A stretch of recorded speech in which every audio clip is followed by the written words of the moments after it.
Hey guys, I'm going to get started right away so that this video is nice and short, and it's a nice and short chapter. Just for a quick recap, in the last chapter, it was kind of an exciting chapter. Marty goes off exploring by himself after Wolf explicitly told him not to do that, and he runs into what he thinks is Bigfoot, but later we find out it's just a big monkey. And he swims out into a freezing cold water and is about to get hypothermia when Dr. Lee rescues him. We think he's being attacked by a shark, but it just turns out that it's some dolphins and they weren't attacking him at all. And we also learned that Wolf has trackers or like video cams on all of the animals so that he can see in the water and he can see up in the trees. And we meet this bird, this raven that has a tracker on it or a camera on its leg, and it kind of gets a view of the whole island from above.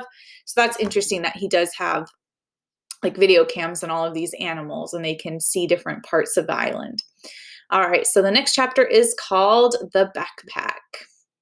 Marty had taken a long, hot shower and was sitting on the floor in his bedroom, tying on a pair of dry sneakers.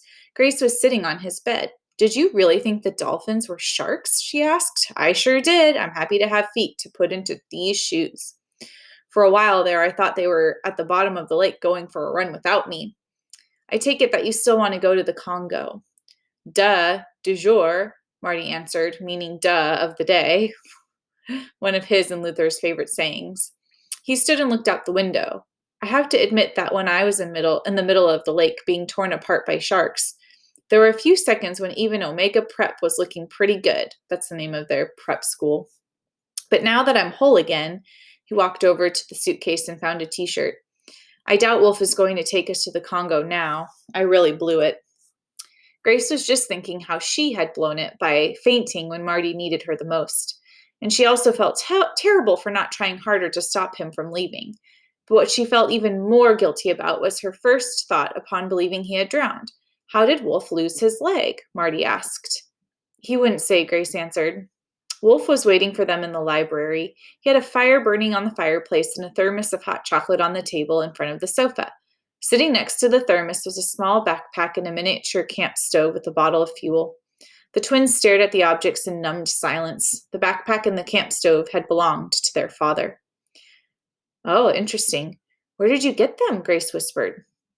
In the Amazon, Wolf said, at the crash site. I flew there as soon as I heard about it. I just got back yesterday. You've been looking for them for 6 months? Marty asked. Wolf nodded. I know it may not seem like it, but my sister and I were very close, and Timothy was a good friend. Timothy must be their father's name. He took a deep breath. I'm afraid the pack is as close as I've come to finding them. Marty had intended to march into the library start right in on his Congo campaign, but he hadn't expected this. He brushed his fingers across the faded blue fabric of the backpack. His father had carried his notebooks and tape recorder in it, as well as the little camp stove, which he used to brew coffee. He couldn't remember a time his father didn't have it with him. The pack was empty except for the camp stove and your father's journal, which was all but ruined. And this, he reached into the pack and pulled out the Mother's Day card they had sent.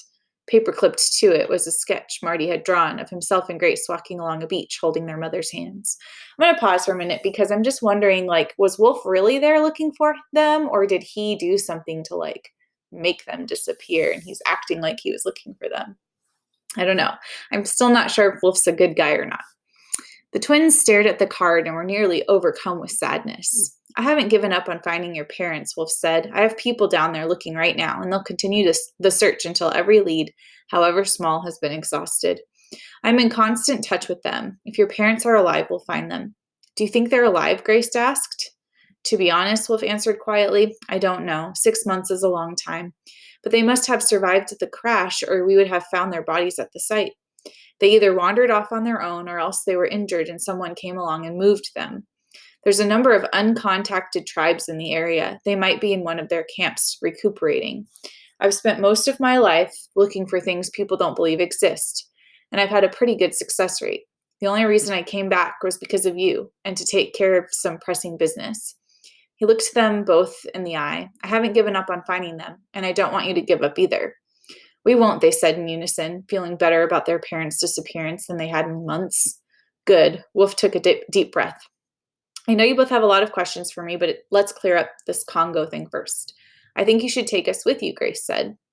Wow, that's interesting. Grace changed her mind. Marty stared at his sister in amazement. He had never liked her more than at this moment. Grace was equally surprised. Until she blurted this out, she had wanted to return to school. Perhaps nearly losing Marty had changed her. Perhaps she was finally ready to confront some of her fears.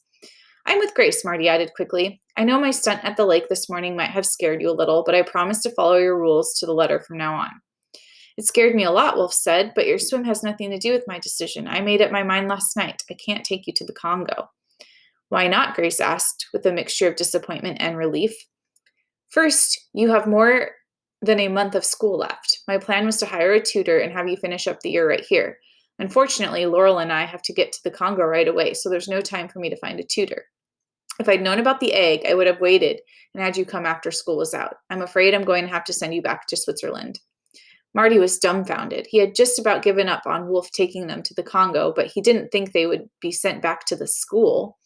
Grace was not at all surprised by Wolf's decision. He had said as much the day before in the library, but now that she had changed her mind, she wasn't going to give up without a fight. We'd learn a lot more in the Congo than we would at any school, she said. That's probably true, Wolf admitted. And you told Laurel that you were planning on taking us to Lake Tele eventually anyway, Grace argued. Why not get it over with? You're going to take us to Lake Tele? Marty asked, wondering what else Grace had neglected to tell him. Yes, I was, Wolf said, and I promise I'll take you there one day, but not this trip. It's too dangerous. Marty was still confused. Why do you want to take us to Lake Tele?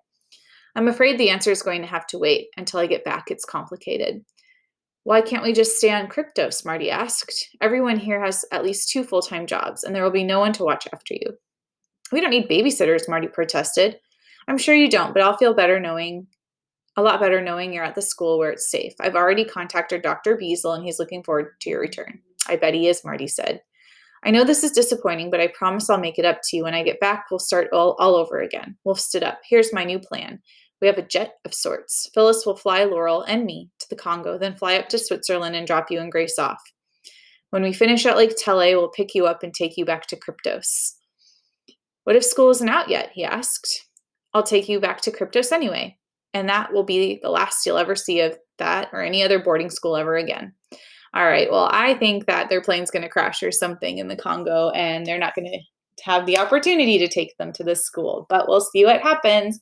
All right, bye, guys.